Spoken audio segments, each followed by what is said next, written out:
Mura maghaom kaayo ang ato karong ebanghelyo sa atong gihimo nga eleksyon. Ang magbalantay sa Pilipinas maoning ato karong gipili. Mga addition kay midterman, in addition sa mga magbalantay legislative, sa atong mga executive nga area, sa local, sa gobernador, congressman, sa mayor, konsihal. Mao nang nagpili tarog magbalantay. Kinsa man ning gitawag ni Kristo nga mga tulisan o kawatan, kanang dili kuno moagi sa pultahan. Unsa man ang dili moagi sa pultahan panahos eleksyon? Ibaw mo? Ang mga tikasan, kana bang makalingkod sa posisyon tungod kay nanikas. Sa atorong mga kandidato, wala ba'y mga tikasan? Naawa. Ang common kay natong tikas, kana yung vote buying o kanang dagdag bawas niya karon murag muna giduda-dudahan nga basin o mahitabo gid ni gani sa mga observations na amang gyud ang vote buying gani dili na kinamangay, binarugay na ang vote buying. Ano bang magbarog ba kay maglinya? Nakita na nato sa atong mga mata, why nibadlong, why nagpakabana ambot og ngano niya ang dagdag bawas na asa na nag-accuse ana diha pinaagis atong machine. Mga igsoon, si Kristo nag-warning na nga ang tao nga dili moagi sa pultahan mupatay og mupatibulaag sa mga karnero. So kinisang atong mga opisyal sa gobyerno nga manikas, mupatay o mubungkag natong mga Filipinos.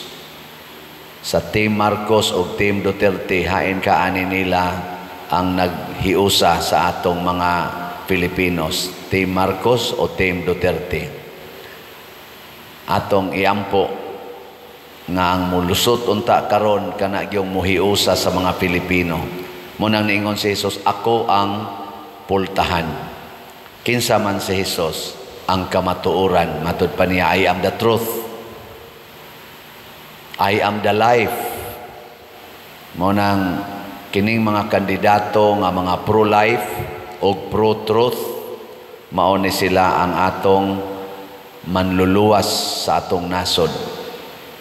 Nya kasagaran ra ba aning mga pro-life o pro-truth, dili ra ba nimo daog? No? Ako na human akong butar. Ana ko ikuan. Nisayo ko dito sa naraman dia unahan. Di pa kayo daghan pero nag-anam nagkadaghan.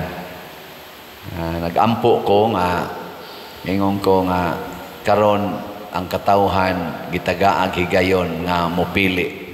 Mao ni ang pultahan. Naot unta Ginoo nga dili babagan sa yawanon nga mga katawhan ang pultahan. Kay usahay masirad-an baya sana. Dili makalahos ba ang kanang atong gibutar, dili makalahos ngadto sa final counting. Kay naay gibabag sa machine, posible ba? Naay ibabag sa machine nga counting machine nga program ng daan ug mao na toy mulusot. Ani do naman ay vlog sila si Attorney Glenn Chong nga ang testing dito manting ito yang gimension nga lugar sa Butuan nga naa ditoy ni testing nga ang iyang gibutaran kaning line up sa mayor pero paggawa sa masin ang resibo sakto igo gyud ako sang gi-check up ang resibo karon ang akong gibutaran tuag gyud nigawa sa resibo pero pagtan-aw nila dito sa masin pag-ihap na ang iyang resibo, katong iyang resibo nga mao'y naghatag niya og kunuhay pruiba nga ang iyang gisuwat sa balota mao ginigawas. Pagtan-aw nila sa the same receipt number ang giihap sa machine, ang dito nas kontra.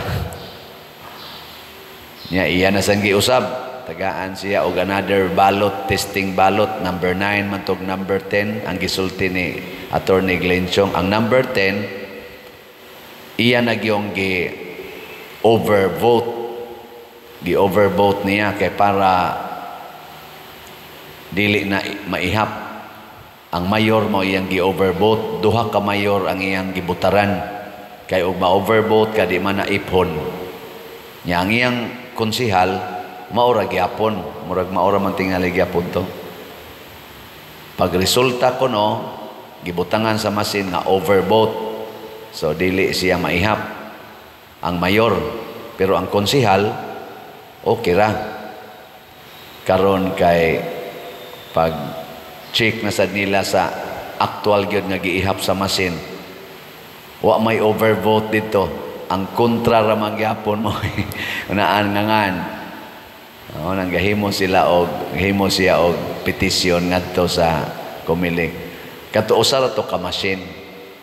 Ambot ka og usara ba ka machine ang naingon ana kung tinuod sad na siya.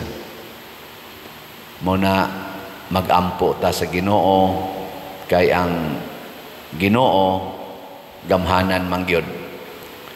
Nga bisan pa tingali mudaog ang dautan kung daghan na kaitang nagampo kitang mga Katoliko dinis Pilipinas, magampo ta alang sa hustisya, kamatuoran o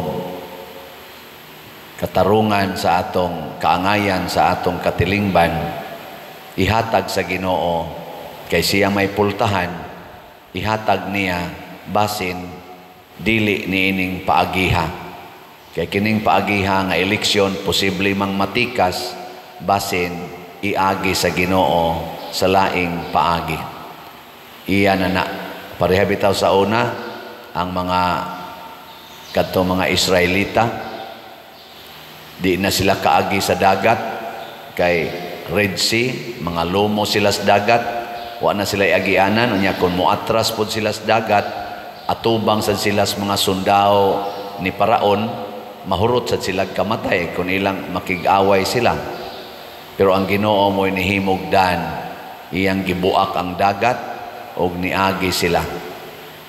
Ang Ginoo ray makahimo ana. Muna importante kay nato ang pag-ampo.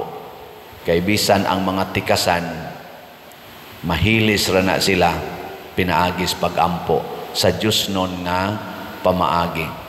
Daghag paagi ang Ginoo, endless, dili siya kanabang dili siya ma-corner nato sa usa lang ka paagi. Ang Pilipinas gimahal nis Ginoo kay niya dinhi ang daghang debosyon, pero kita lang mga Filipinos wa pagyud makaamgo nga naa tay dako kaing treasure nga ang atong tinuod nga magbalantay dili ning mga politicians, dili ning mga inila nga mga partido ang tinuod natong magbalantay ang Ginoo. Muna dangop gitaros Ginoo, magampo ta, magpuasa ta aron nga mahimong epektibo ang atong pag-ampo. Ipakita nato sa Ginoo nga muila na gid ta na kunwa siya, wa gid tay mahimo. Lingay mong tupad. Inanisalig ka sa mga politisyan, nanisalig ka, pulos gina sila di kasaligan og way Ginoo. Muna sa atong unang pagbasa, gibutang dinhi nga si Pedro wa na siya mosubay sa gilatid sa ilang mga leaders sa mga Israelita. Matod pa niya, kadtong mga mananap nga giisip natong hugaw, giingnan ko sa Ginoo, ayaw isipang hugaw ang gipili sa Ginoo. Posible nga naataroy mapili nga mga kandidato nga doon na tayo usahay judgment nga hugaw man ni siya, bati man ni siya. Pero kung dili lang yun pinaagig tikas, kung gipili ginas katawhan, mapuslanon gid na siya. Bisan pag atong tan-awon nga murag hugaw siya og kinabuhi. Kay wa kunoy hugaw basta gipili sa Ginoo. Muna ang question diha, gipili ba ni Ginoo o gipili lang pinaagi sa tikas? O gipili sa mga tao kaning mugawas gyud ang normal nga gibutaran, bahala na kung say rason nganong nibutar ka, nya mahimog yung majority. Amo na gitawag sa Latin nga vox populi vox Dei. Ang tingog sa katawhan mao'y tingog sa Dios. Pero kung gitikas nya nagampo ta, muhimo ang Ginoo sa iyang aksyon kung kinsa gitinuod niyang gipili. Parihan ni Moises, gihingin lang siya dito sa Ehipto kay nasakpan siyang wa na mutuman sa pamalaod sa Ehipto. Nya kay gipili man siya sa Ginoo, nibalik siya sa Ehipto isip leader na sa Ginoo o nagmalampuson siya. Gihingin lang siya kay dili siya dawaton isip leader, anak ni Paraon, gi-reject na siya, pero gibalik siya ngadto aron mahimong leader. Ang Ginoo na nagpili. Muna diri sa atong tubag sa Salmo. Sa itong tubag sa Salmo? Limot na mo. Ang akong giuhaw sa buhi nga Dios. Unsa may imong giuhawan karon? Kwarta o Ginoo? Muna ato ng paminawon. Kaya nga atong kalag wa ni giuhaw og kwarta, giuhaw gid ni Ginoo. Nya kun ato siyang tagaan og pagampo, pagtinarong, pagpaubos, mugawas gid na ang gahom sa Ginoo. Nya once gani mugawas na nang gahom sa Ginoo, wala nay makapiog ni ana. God will make a way. Muna gawas nga magampo ta, maghinulsol pud ta sa atong mga sala. Aron ang Ginoo mo'y moayo nato, mo'y mohimo nato nga instrumento sa kalambuan sa atong nasod, kalambuan sa atong pamilya, kalambuan sa atong kalibutan.